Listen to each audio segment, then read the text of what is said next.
Daily Words of God. When following God, people seldom pay attention to His will, and they rarely take heed of His thoughts and His attitude toward humans. People do not understand God's thoughts, so when asked questions about His intentions and disposition, you get confused. You fall into deep uncertainty, and then you either guess or gamble. What sort of mindset is this? It proves a fact that most people who believe in God regard Him as a bunch of empty air and as something which seems to exist one minute and not the next. Why do I put it like that? Because whenever you encounter a problem, you do not know God's will.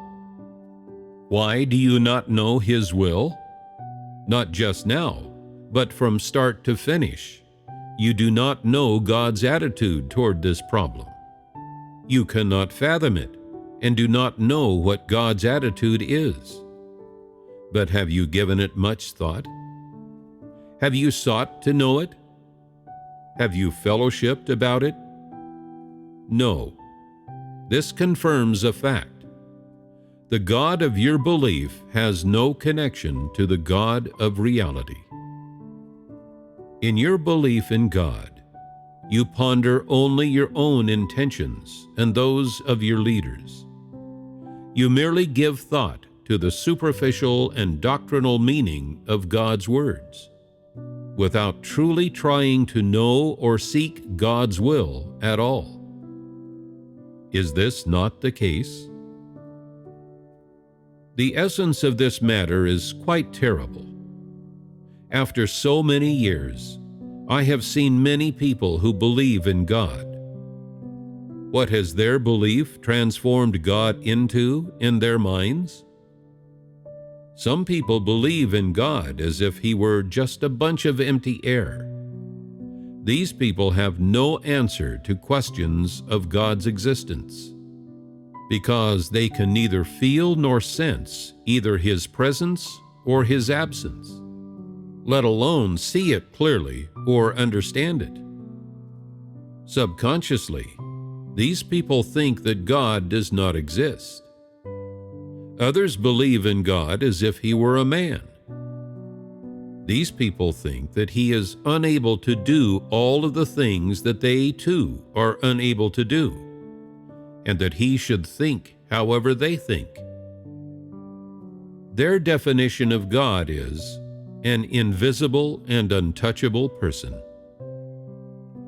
There is also a group of people who believe in God as if He were a puppet. These people believe that God has no emotions. They think God is a clay statue, and that when faced with an issue, God has no attitude, viewpoint, or ideas. They believe He is at humankind's mercy. People simply believe however they want to believe. If they make Him great, then He is great. If they make Him small, then He is small. When people sin and need God's mercy, tolerance, and love, they assume God should extend His mercy. These people invent a God in their own minds, and then make this God fulfill their demands and satisfy all of their desires.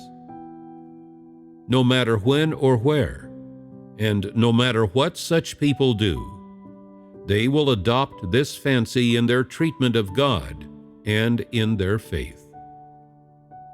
There are even those who, having aggravated God's disposition, still believe He can save them, because they assume that God's love is boundless and His disposition is righteous, and that no matter how much a person offends God, He will not remember any of it.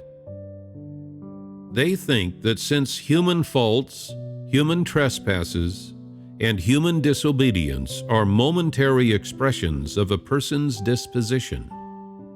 God will give people chances and be tolerant and patient with them. They believe that God will still love them as before. Thus, they maintain high hopes for attaining salvation.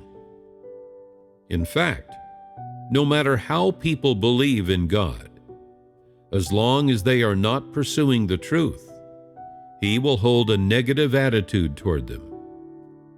This is because, over the course of your faith in God, though you have taken the book of God's words and seen it as a treasure, and study and read it every day, you set the real God aside. You regard Him as mere empty air, or as just a person, and some of you regard Him as no more than a puppet. Why do I put it this way?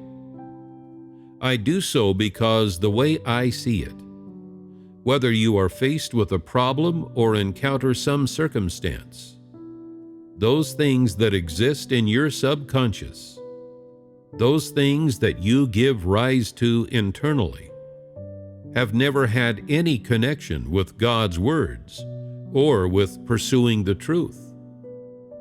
You only know what you yourself are thinking, what your own viewpoint is, and then you force your own ideas and opinions onto God. In your mind, they become God's viewpoints, and you make of these viewpoints standards that you unwaveringly uphold. Over time, proceeding like this takes you farther and farther away from God.